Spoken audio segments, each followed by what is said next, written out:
Hello, Dirtfish friends. Rally Monte Carlo is done and dusted. What a way it is every year to start the WRC season. But we've seen a history made here today. Sébastien Ogier has driven the most consummate of rallies to take his 9th win on the Monte Carlo. David, it was an absolute masterclass from Sébastien Ogier. From stage one, all the way. He didn't miss a beat. We had that doubt last night when the gap came down to 16 seconds. Was there going to be an issue? No, not a chance. Today he delivered exactly what we knew he would deliver. The conditions were pretty straightforward. There was a huge amount of salt on the road. The conditions were straightforward. He knew what tyre he was going to take. He knew what he had to do. And it was, not just for Ogier, it was the perfect start for Toyota. Yeah, Ogier did control it. He really did. He lost that bit of time last night. As he said at the end of, I think it was the opening stage, one or two people suggesting that maybe he'd given Rovanperä a chance, but he knew exactly what he was doing. He knew he could control it today. It really was superb. Let's hear from our Monte champion, the Monte master himself. It's Sébastien Ogier.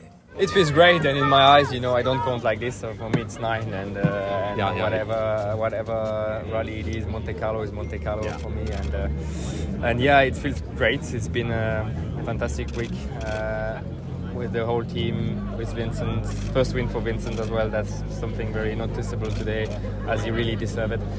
So. I think quite dominant from the whole team also this weekend. So it's great to start the season like this, and I think all the lights are on the green at the moment for Toyota. That was great to see. Such a big crowd at the stop line to witness that historic occasion from Sébastien Ogier. It was great to see his mum and dad there as well. A point there, Cole. A point that I feel we have to make.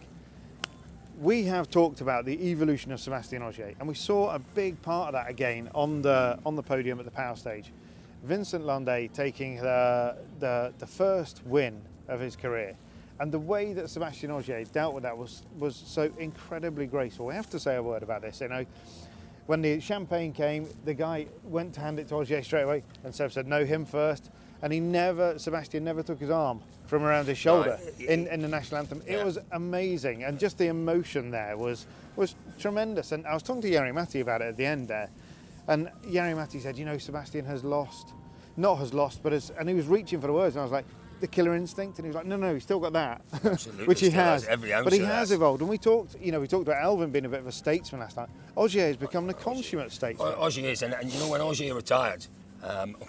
We've seen him for the last couple of years, but what I remember writing a little bit and talking about it and saying that the championship, yes, we would miss his competitiveness, but more than that, we would miss his statesmanship, because he was a proper statesman, and he's the one that was always able to speak his mind, stand up for the drivers. He didn't really care about the politics. He just absolutely said what he thought was right, and you're quite right. But the way he's treated Vincent out there has been fantastic. And let's not forget that Benjamin Velas took his one and only win so far in the championship with Ogier. You can't really say enough. You stand here and wax lyrical about He's Sébastien a good Ogier. human being. He's a great human being. So unfortunately we're not seeing him for the full season, but we will see plenty more of him, I'm sure of that. Let's look at what will be the title battle this year, the championship battle this year. It was a bit of a fight. We did see it yesterday. We saw it the day before between Rovanperä and Thierry Neuville. Neuville didn't have much of an answer today. I think he gave everything he could give. I think the car was just, as we've seen, it's been a really great event for Toyota. I think the car was just a little bit behind the Toyota in terms of performance. Really interesting point with Thierry. We talked about, I sort of reached back and talked about 12 months ago, and he came back with, actually, go back a month and a half, we were ahead. Now we're behind. This is what we said last night. Yeah, this is it. And they've domination on tarmac. It was 3 in a row. It was Ypres, it was Spain, and it was Japan. At the end of the year, Japan. Yeah. They were looking, I wouldn't say untouchable, that wasn't the case, but they were looking very, very strong. Toyota have upped their game, they found something a little bit extra, and all 3 of their drivers looked really quick. Katsuta-san looked quick enough at times as well, so there's a bit of work to do there for Hyundai, but nothing like the amount of work they had to do this time last year. No, absolutely not. And we've got to talk a little bit about Calais as well. That the effort that he put in the final part of that Turini stage, the power stage, it was unbelievable. To talk to him, we can listen to what Calais got to say, but just to kind of, when you talk to him and you talk about that last sector, big smile that comes on his face because, you know, there was a lot less grip under the car, and that's when he came into his own. Well, let's hear from our second place driver and the winner of the power stage, Kalle Rovanperä. We lost too much time cleaning the road on Thursday and Friday. There was few stages where I think there was a lot of changes on the grip compared to the guys behind, so not much what we could do on that. After that, when we had similar condition, we were on the pace all the time, so yeah. Tremendous stuff from Kalle Rovanperä. He is, without any doubt, going to be difficult to beat this year. There's no question about that. The others have to up their game, but not only do they have to up their game, they need a bit of luck. And the man who had a fair chunk of luck out there today was the man in third place, Thierry Neuville. He had a very big spin that could easily have been into a wall and ended his rally. He broke the rim of the rear left wheel as well. He's done a good job out there. He's secured the points. He's ridden his luck at times. It's what it's all about here, isn't it? You know, you've got to. Okay, it wasn't a pure Monte in terms of snow ice where you genuinely ride your luck across the ice on slicks and what have you. But every rally, you've got to take every opportunity, and you'll get away with it sometimes, and sometimes it'll come back and bite you. It's the nature of the beast. It really is the nature of the beast. Now, shall we hear from Thierry Neuville? Let's see whether we can hear from him. Sure we can. It's always good to be on the podium to start a new season. Obviously not the podium place we were expecting. We would have preferred to be much more within the fight for victory. Unfortunately, it wasn't possible, despite trying. I think it's still a good start compared to last year into a new season.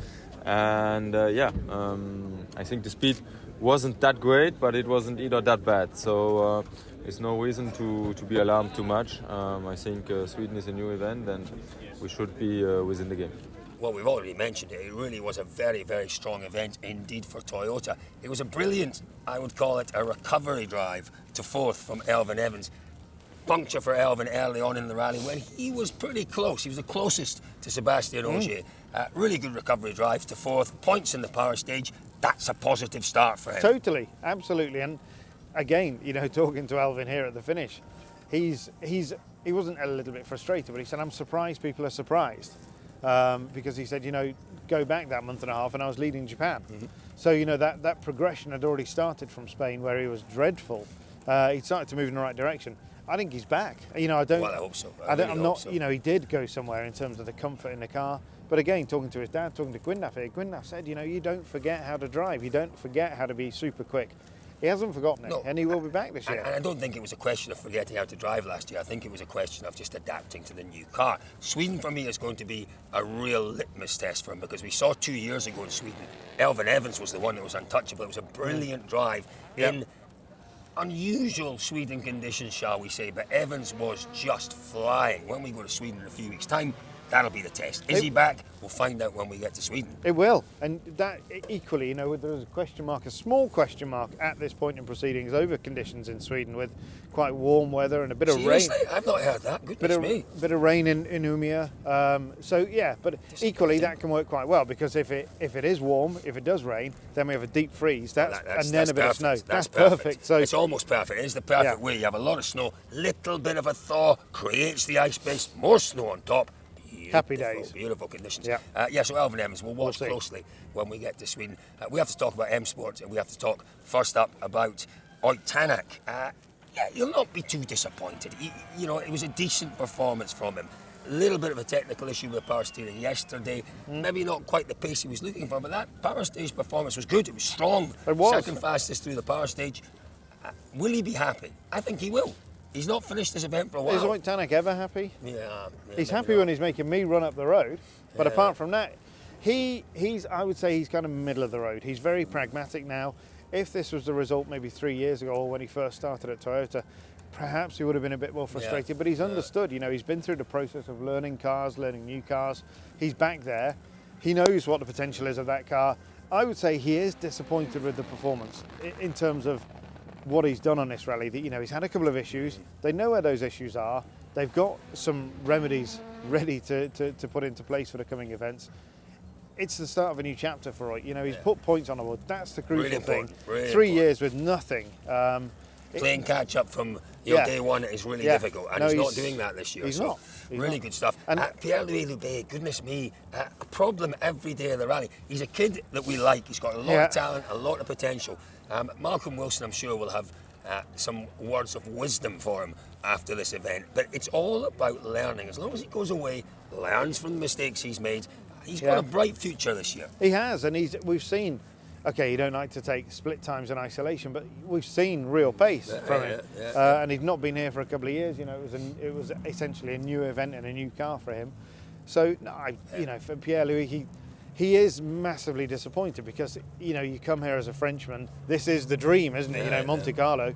It's all about Jean Ragnotti, Sébastien Ogier, all of that, and he wanted a bit of that. He did. But it didn't quite pan out that way. But you move on, and I think his point now is Sweden could be quite tricky again, but he's really looking forward to getting to Mexico, and then the middle of the season is where he'll come to the fore. Well, the pressure will be off in Sweden, and sometimes that does work in a driver's favour. Now, folks, have a look at this. Have a look at this big incident, big crash on the top of the Col de Turini for Sean Johnson.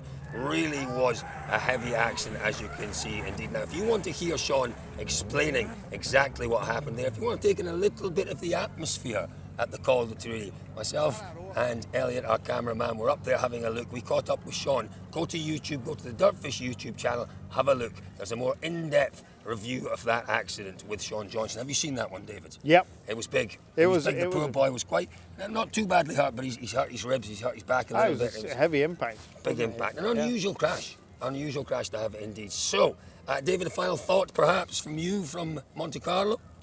Congratulations to Toyota. They've done an incredible job. They left Japan not by no means in despair. How can you leave in despair when you're double world champion? Massively disappointed. And to have progressed and dominated this event in the way that they have, great. And also, do we talk about a bit of domination? Oliver Solberg in the RC2 class. He's not registered for points in WRC2. One of those stages. But he's absolutely, he's won a heap of stages. You can't say he's trounced the opposition. He's won a bunch of stages, and he's been very, very quick. And first time in that car, good WRC2, we enjoyed watching the competition very much in the WRC2. I think we've got a great year to look forward to there. So, folks, thank you very much for joining us from Monte Carlo. What about your last thought? Your highlight was being at that final stop line for Ogier. I've spent a lot of my career in rallying at stop lines, and it was just a pleasure. I wasn't there. I was in the spectator area at the stop line, just above elevated, and it was just a wonderful atmosphere. It was great to see Ogier coming through to claim that historic ninth win, and it was, as I say, it was the manner of the victory that I really enjoyed out there from Sébastien Ogier. So, folks, we will be back in 3 weeks' time for round 2 of the FIA World Rally Championship. Thank you very much indeed for joining us here in Monte Carlo.